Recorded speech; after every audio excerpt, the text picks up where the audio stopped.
Mining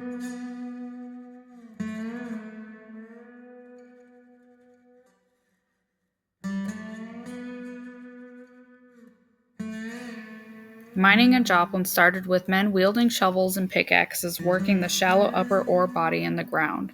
As these shallow workings dried up, they had to mine deeper into the ground.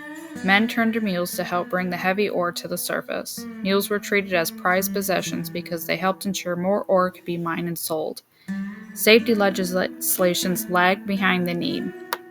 Men were constantly at risk while working in the mines. In fact, laws for treatment of mules forced mine owners to care for mules better than they did the men. Mules had to be rotated and pulled out of the mines for fresh air and grazing time with fresh grass. This meant using a harness to lower and raise the mules through the mine shaft. Interesting, the mules got used to the dark and they would spook when brought up during the day. The mules actually went blind if they were brought up into sunshine.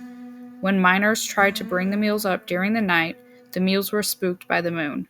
Eventually, people determined the best time to bring the mules up for grazing was during the darkness of the new moon.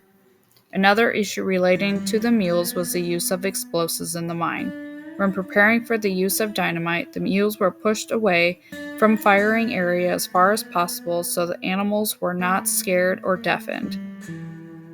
When they lit the explosives, the men yelled, "Fire in the hole!" to ensure all the miners and mules were aware of the coming blast. It's safe to say that the place we now call Joplin wouldn't have evolved in the city that it is today without the efforts of the early miners.